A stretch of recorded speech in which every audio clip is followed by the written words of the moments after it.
Simplement parce que les premières Bibles qui ont existé étaient sous forme de cuir.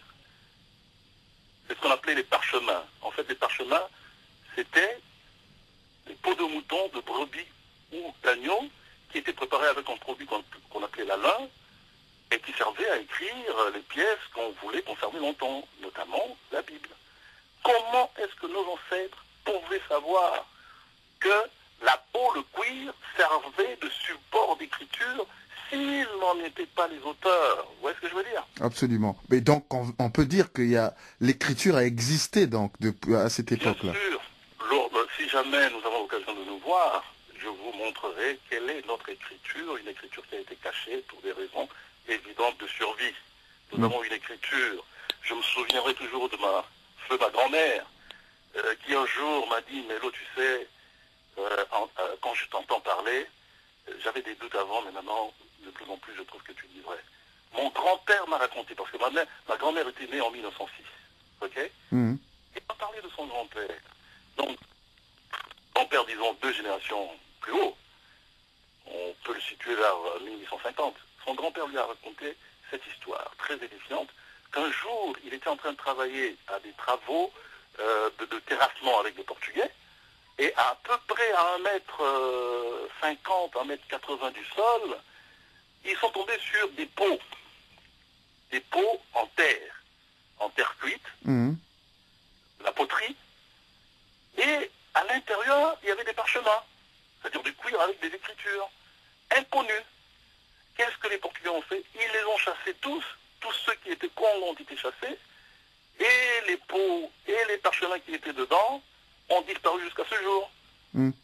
Or, on sait que c'est une tradition juive, que tant qu'il y avait danger de guerre ou de je sais pas quoi, ou tremblement de terre, où on courait le risque de perdre des pièces, disons, très très importantes, telles que des prophéties, etc., on les mettait dans des pots et on les enterrait. C'est une coutume éminemment judaïque. Donc, nous avons une écriture, nous avons eu une écriture, mais puisque nous devions nous cacher, on a passé ça, enfin, disons que ça a été caché. Mais moi, je pourrais vous montrer comment on écrivait. C'est une écriture qui est très très édifiante. C'est une écriture qui repose sur 10 caractères, qui correspondent aux 10 commandements que Moïse avait reçus sur le mont Sinaï. Et vous savez que quelqu'un d'aussi érudit que, comment le père de la psychanalyse, comment il s'appelait encore, Freud, il a écrit un livre sur Moïse, il s'étonnait de ne pas trouver de racine de ce mot, de la signification de Moïse en hébreu. Moïse en hébreu se dit Moshe. Mais qu'est-ce que ça signifie? Ça doit être de l'égyptien ancien peut-être. Mais en fait, regardez, en Kikongo, vous connaissez l'histoire de Moïse. Moïse risquait de perdre la vie parce qu'il y avait eu un décret de Pharaon où on disait qu'on devait tuer tous les enfants mâles hébreux qui naissaient. Ses parents l'ont mis où? Au fil de l'eau, le Nil. Et c'est là que la fille de Pharaon le découvre. La fille de Pharaon dit, oh, puisque je l'ai découvert au fil de l'eau, c'est un peu comme si on disait en lingala, Mwana Mai. Okay? Or, comment on dit eau en Kikongo? C'est Maza. Maza, tout linguiste vous dira que Maza, Moïse, Moses, Moshe, Moussa, etc., c'est la même famille. Et voilà la vraie étymologie du nom de Moïse. Alors, pasteur, une dernière question. C'est tellement passionnant ce que vous nous dites. Alors, une dernière question. Est-ce que le mot Lemba vous dit quelque chose? J'ai fait mes recherches aussi sur les Lemba, qui aujourd'hui sont du côté de l'Afrique australe. Et c'est prouvé aujourd'hui qu'ils ont habité le Yémen. Ils ont habité le Yémen. Et les Juifs qui sont aujourd'hui en Israël ont été les voir parce que les Lemba revendiquent leur judéité à corps et à cri. Et après avoir fait des recherches, ils ont trouvé que surtout un sous-groupe qu'on appelle les Bouta, je crois, contient à peu près 52% de ce qu'on appelle le Kohanim, les prêtres d'Israël. Et maintenant, ça prouve que ce que nous disons n'est pas une vue de l'esprit. On retrouve un peuple bantou en plein cœur de l'Afrique aussi aujourd'hui, et qu'on a les preuves qu'ils ont habité du côté du croissant fertile, écoutez, raison, nous qui avons des preuves et des preuves et des preuves, surtout linguistiques, du fait que nous étions en Palestine. Je vais vous donner un autre mot, en Kikongo. Vous savez, remercier, rendre grâce, en Kikongo se dit Tonda. En hébreu, vous savez ce que c'est? Non. Toda.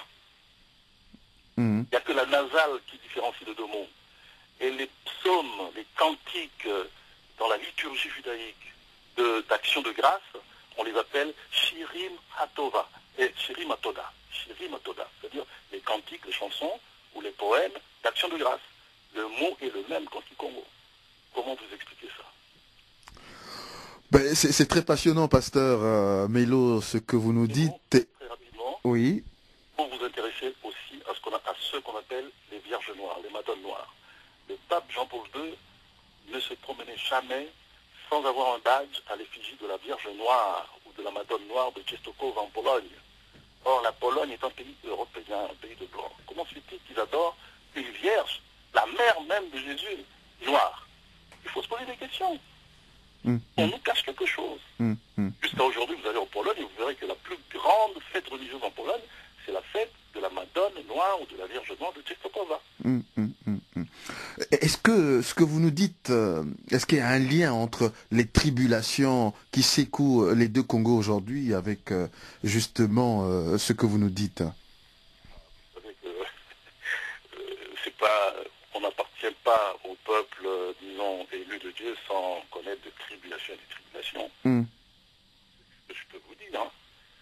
Moi j'ai été en Angola il n'y a pas longtemps, juste au moment où, malheureusement, je suis rentré juste au moment où on était en train de chasser les Angolais du Nord, enfin les Angolais qui habitaient la RDC, vers le nord de l'Angola, ce qui est une véritable aberration. Mais de toute façon, vous verrez que tout au long de notre histoire, et c'est la raison même pour laquelle nos ancêtres avaient déterminé qu'on devait se cacher, on a toujours eu des tribulations. Toujours, toujours et toujours.